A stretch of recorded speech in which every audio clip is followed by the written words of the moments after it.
The world today lives in the fiat mindset, a scarcity mentality. There's a mental programming that is done through money that directs you to a totally limited and self-destructive behaviors. As a result, you work more and more, you don't have time or energy for anything, and you still don't move.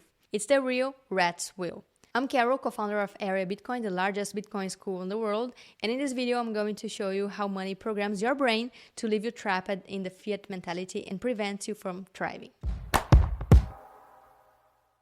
To understand the effect that money has on your mind, you first need to understand what mental model you use. There are two opposing financial systems that run in parallel. The system you use determines which world you live in and how you see reality. All this mental programming is done through money. Money determines a lot of things, not only your survival and prosperity, but also the way you think. The money most people use is created by a central bank. It is known as fiat money. Fiat from Latin comes from the word let it be done. It is money that was created by decree. It was determined from top to bottom that it would have value. Governments decided what should be money or not. But in the past, money was chosen by society. It was adopted naturally without anyone decreeing what is money and what is not. It was like that with shells, with salt, with gold, and it was only in the last 200 years that countries decided what money really is. This sounds like conspirational nerd talk, but money lost many of its original properties and began to modify the behavior of many generations that came after. We are experiencing the acceleration of the collapse of this type of money and this mental model, anchored on the scarcity mentality. Fiat money from central banks is worth less and less. You may have already noticed how everything goes up in price, but salaries don't keep up with everything being and becoming more expensive. When the salary is readjusted, it was already been out of date for a long time.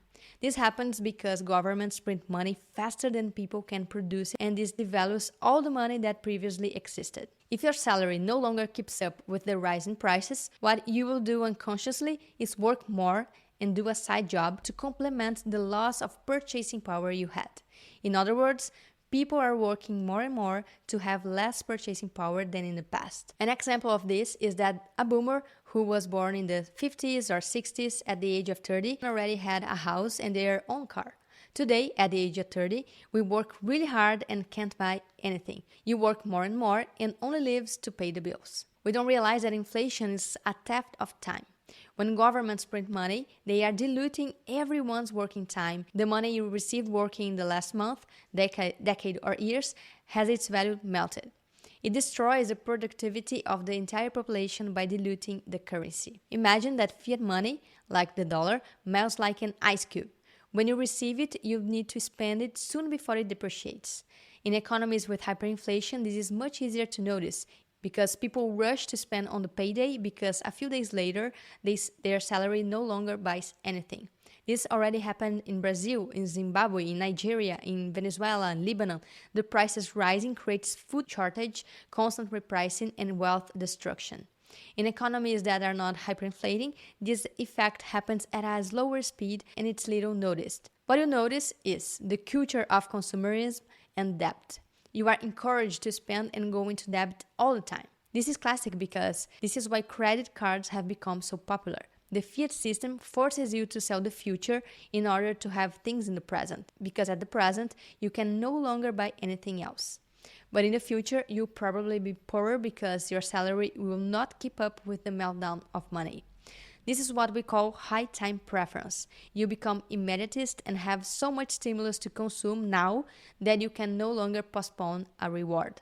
All unbalanced behavior involves not being able to resist the present impulse and ending up compromising the future. You get into debt because there is a lot of incentive to do so. Clothing stores and appliance stores have all turned into banks and keep pushing you a card so you can fit the bill in your budget. Every company became a bank that offers credit into a pro-debt mantra. This is also why people started to learn how to invest. They want to be traders and make money with operations, because just saving fiat money is no use. It melts in your hands. We were forced to learn how to invest and try to preserve purchasing power. Fiat money forces everyone to be an investor, to take some risk, and not to be a saver. Remember how people used to bury gold in the ground? This was the saving behavior of that time, because gold does not depreciate like fiat money.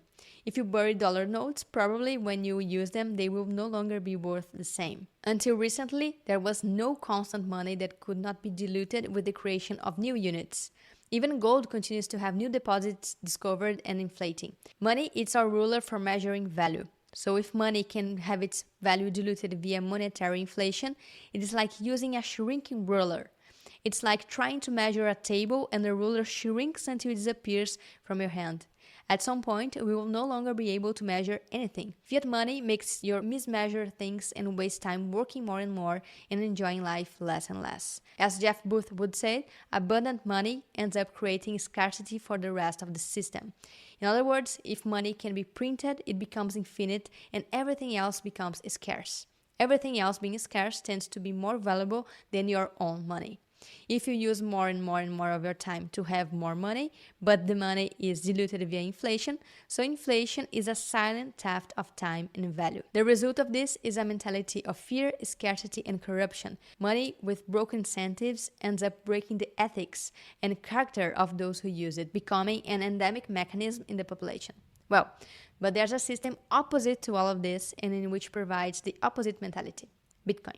Bitcoin, being scarce and immutable, tends to appreciate in value over time. Do you prefer a money that appreciates in value, with which you can buy more and more things? Or do you prefer a money that depreciates and reaches a point where it no longer can buy nothing because it doesn't worth nothing? Most would choose a money that appreciates. And it is this appreciation at an increasing average that Bitcoin has done since its emergence. If your money appreciates over time, a different mentality begins to develop. You will think twice before spending. After all, if you hold on to that money over time, you'll be able to buy many more things with it. You start to plan to the future, think long term, and take more responsibility because you don't want to waste this valuable thing you already have. Do you notice how the entire mental cascade changes in decision making?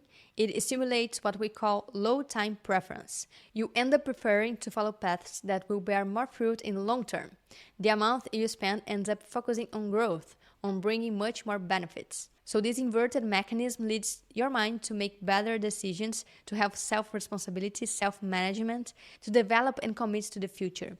So Bitcoin encourages saving and not spending. Many economists think that this could be bad, that it could slow down growth. But the human condition itself leads to minimal spending on food, for example. People will not stop consuming. They will just consume more consciously. Another secondary effect is precisely that saving of time. If you have money that tends to appreciate in value and increase your purchasing power, it means that you need to work less to have more and more purchasing power. Notice how it is exactly the opposite of fiat.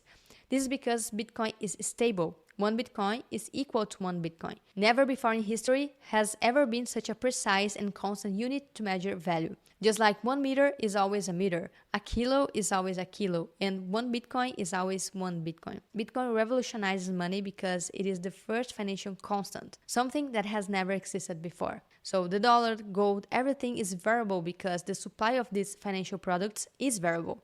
The supply of Bitcoin is fixed and unchanging. Because it is a constant, it tends to measure other things in the world. If everything else can be expanded and created more units, it's a sign that Bitcoin is always scarcer in relation to everything else, and it causes everything to depreciate in value compared to it, becoming increasingly cheaper. In a long-term timeline, you watch everything collapse in relation to Bitcoin. We can easily see in these graphs. Look at gold when priced in Bitcoin. Look at shares priced in Bitcoin. Meat priced in Bitcoin. Petroleum priced in Bitcoin. And even Big Mac priced in Bitcoin. They all look like the same image, but they are not. This shows how Bitcoin is a constant and everything melts in relation to it. But this is a slow process and most people don't realize what is actually happening. As Jeff Booth would say, scarce money creates abundance for the rest of the system. In other words, if you work and accumulate Bitcoin, you have more financial, physical, and mental abundance because you start to grow purchasing power and have more time to dedicate to things that are good for you and that are valuable for you. So that red wheel is inverted with Bitcoin. You can work less and less and maintain purchase power over time. You can plan more for the future. You stop having compulsive consumerism. You focus on buying quality products. After all, spending your precious sats on bad products would be a big waste. This encourages the entire industry to increase the quality of products and foods, because if people have more purchasing power, the competition stops being at the level of price and becomes at the quality level. This is why the fiat money mentality is one of scarcity and Bitcoin mentality leads to abundance. The more I study Bitcoin, I realize how it changes your mentality and leads to a better, more constructive decisions that actually bring more prosperity. And in the end, growth and prosperity means saving time. Bitcoin makes it easier to save time because it takes you out of the fiat quicksand. These are some reflections on how Bitcoin unlocks a more abundant life, and we can take a peek at what hyper-Bitcoinization would be like. It's a very philosophical conversation, and we can continue in the next video if you like this vibe. Until next time, and opt out.